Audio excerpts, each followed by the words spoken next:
Hello there, my name's Dane Lemetra, welcome to the review. As I say, before I start, I'd like to just obviously make it quite clear, and the title might be slightly misleading. The reason I say that is because the title of this video is obviously Hornby Bill and Ben review. However, it is going to be mainly looking at the Hornby Ben. The reason being is because I did a review on my Hornby Bill last December, and my Hornby Bill was packed away for a long time. However, I got it out of the loft. I've only just got Ben. I bought it off of the Hattons website. So like I said, it's going to be mainly looking at Ben, but my Hornby Bill will appear too. And remember, you can see the links to all my reviews in the description below this video of all my Thomas the Tank Engine merchandise in both Bachmann and Hornby. There's also the Underground Ernie engines and a link to the Bachmann Scala review, my first N-Gauge one that I got. As I say, I've been to Hattons before. I went in August 2014. It was in Liverpool back then. However, in January, so last month, Hattons moved from Liverpool to Cheshire due to the condition of Smithdown Road. So I'm sure many people in Liverpool were quite disappointed. Hattons have been there since 1946. Of course, the business is still running, so that is 70 years. 70 years in the same building. It's quite an achievement, I think, really, because I'm sure, as you know, many businesses do move. And I hope that Hattons continues, and I hope that one day as well I can go down to see it in Cheshire as well. And I'm hoping that the new store will be even bigger and better, and they should hopefully be able to get a lot more range in. It should be a lot better for the customers. You can also buy them online. I only went to the one in Liverpool once. But as I say, I do shop online a lot because obviously I live in Wellingborough, and Liverpool was miles away. It was like a 2-hour drive to get there. And I'm not sure how far Cheshire is, but it's like the other side, so it's probably going to take me even longer to get there. But it'd be nice to go again at some point. But like I said, this is mainly a review on the Hornby Ben. And so without further ado, here it is. So here we have the Hornby Ben. I said it's not the best model in the world, as I said when I did the Hornby Bill review, but it is still fairly good. I have the Bachmann Ben here, and you can notice, quite a considerable amount of difference. I think the Bachmann Ben's a lot better because, although it's smaller, it's better in that sense because obviously Bill and Ben are very small engines compared to a lot of other engines in the show. And also, the colours are correct on the Bachmann one. Like they've painted the running board the right colour, whereas they've just done it yellow there. Then on the back, they've just painted it yellow, whereas they've painted it again on the Bachmann the right colours.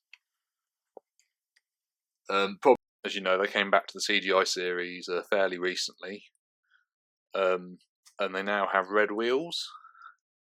So this one has black, and I actually quite like the red wheels in the CGI series. I think they look quite good. I think if they had black wheels in the CGI series, it wouldn't look quite the same, as I said in the Bachmann review I did last time. Problem as well with the Hornby Bill and Ben is the fact that because of how big they actually are, you can't get them past platforms without them clipping the edge or anything. And obviously, you know what problems I had last time when I did Bill. He got caught a bit on some things because they are very big. Another thing I thought might be worth adding is that a man who I know called Bob told me that Bill and Ben in Hornby, although they're discontinued, obviously some are more rare than others, and Bill and Ben are rare in Hornby now because basically they had moulds, they were scratch built models, and the mould that was used to make the Hornby Bill and Ben no longer exists. Basically, Hornby destroyed it apparently, so they are very hard to get. So I'm very glad to actually have Ben. Because, like I said, despite the fact that it doesn't 100% look like what Ben should look like, the same with Bill, the face is really good on the model. It looks just like what it looked like in the early television series. Also, the face on the Ben, on the other hand, is also good. But however, the face is based on the more newer series, and it was the face that Bill and Ben wore in the episodes Dream On and in The Great Discovery. But I'm quite a fan of the original series, and also, I mean, if you look at the face as well, I like the details they've gone to on the eyes. You can probably just about see they're not complete circles, so it's sort of a circle, and then it's sort of like a Pac-Man thing, really, where there's a little bit going in. Also, the running board's a lot better on this one, whereas on this one there's a great big hole.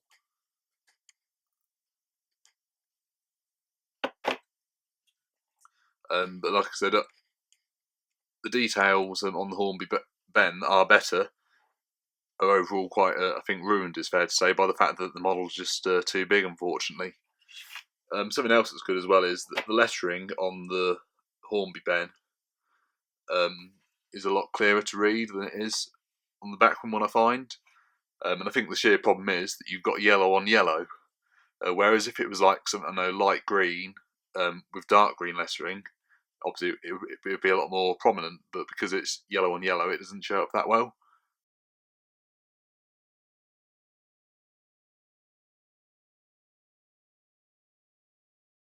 When running together, I found that Ben was a really good runner indeed. He actually runs a lot better than Bill. You may remember me saying how Bill was very bouncy, and sometimes as he went round, only stood on two wheels. However, Ben I didn't get this problem with at all. And in fact, when they actually both run round together, Bill doesn't bounce at all. It's only, it seems, when he's on his own that he bounces around. Also, because of the amount of power, I found that it's also better if you have Ben travelling in front of Bill. And this was the same with the backrun ones as well. You may remember me saying when I did my backrun review video, any other problems that were to be found were surely with the size. Obviously they're quite wide. They could do being a bit small, as you can see here. They are a bit out of scale compared to the rest of the rolling stock.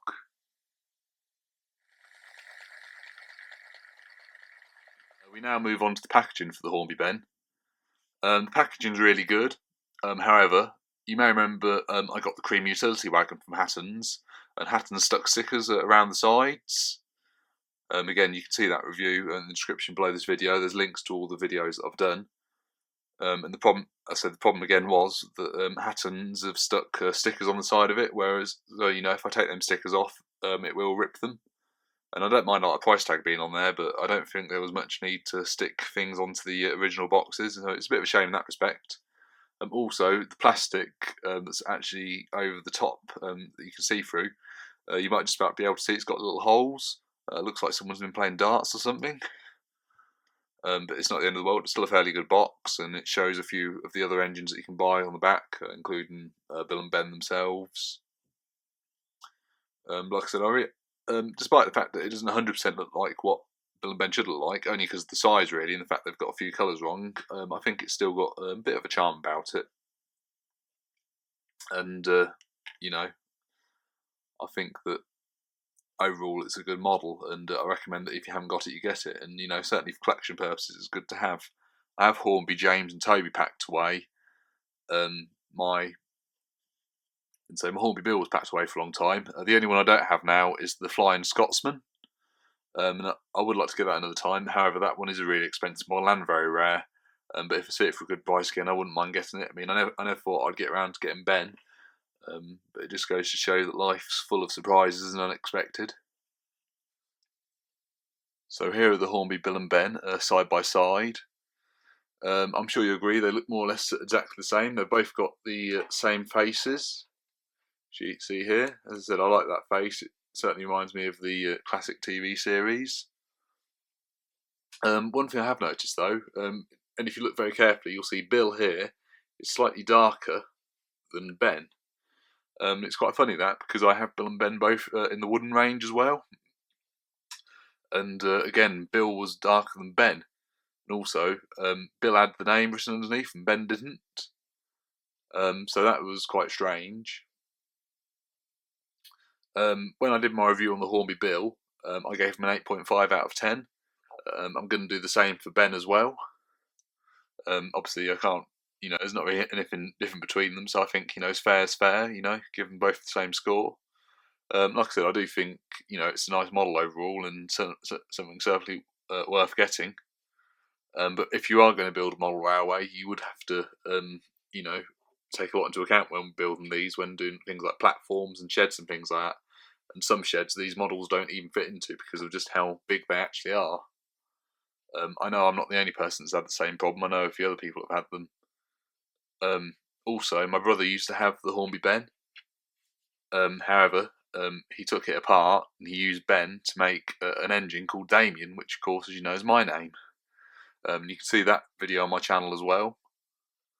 The model also comes with clear instructions, same as Bill. Bill and Ben are both the same. Chassis is Toby, so that's why it says Toby as well. They've just added an extra pair of wheels for Toby, as Toby's obviously got 6 wheels, Ben and Ben have got 4 wheels each. So again, it's really nice to come with instructions. Not all models do come with instructions, especially if you get them second hand. But I said Ben was second hand and it came with instructions, and that's a good thing about Hattons. You know, their second hand stuff is more or less new, and they never let you down in that respect. Looking underneath the model, you can see that it was made in 2001. Also, if you look underneath the Bachmann one, you can see lettering on it as well, and this one was made in 2008. Some models like Oliver have white writing, so just like you can just about see there's white writing telling you the dates they were made. However, Bachmann seems to do it as black, so basically the same colour as the chassis, and so do some of the Hornby models. And some Hornby models like Murdoch and Spencer don't even say the year they were made underneath them. As I said, all the links to all the other reviews are below in the description. Please feel free to watch them. Please like, comment, subscribe and share this video if you like it.